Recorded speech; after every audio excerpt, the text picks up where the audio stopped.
2 May 2026 একটা Dutch cruise ship MV Hondius Atlantic Ocean থেকে যাচ্ছিল। হঠাৎ শিপের কয়েকজন প্যাসেঞ্জারের শ্বাসকষ্ট শুরু হয়। দ্রুত কন্ডিশন খারাপ হতে থাকে।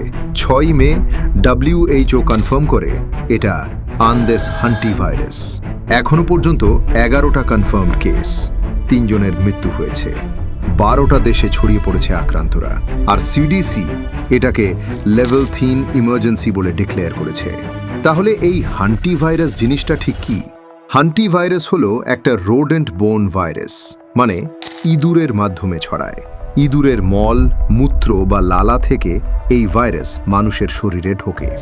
এখন যেটা ছড়াচ্ছে সেটা হলো অ্যান্ডেস ভাইরাস, এবং এটা সবচেয়ে ভয়ঙ্কর, কারণ এটা হিউম্যান টু হিউম্যান ছড়াতে পারে। হ্যাঁ, এটাই একমাত্র হান্টিভাইরাস যেটা মানুষ থেকে মানুষে ছড়ায়। প্রথমে ফ্লুয়ের মতো মনে হয়, তারপর হঠাৎ শ্বাসকষ্ট শুরু হয়, লংসে জল জমে আর রোগী র্যাপিডলি ডিটোরিয়েট করতে থাকে।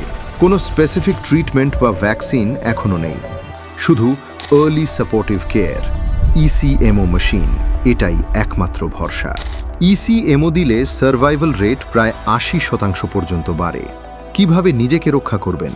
ইঁদুরের সংস্পর্শ এড়িয়ে চলুন, বাসি জায়গা বা জঙ্গলে গেলে মাস্ক পরুন।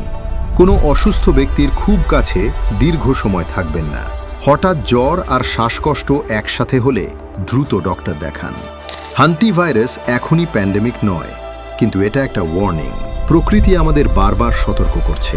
এই ভিডিও কাউকে সচেতন করতে পারলে এখনই শেয়ার করুন।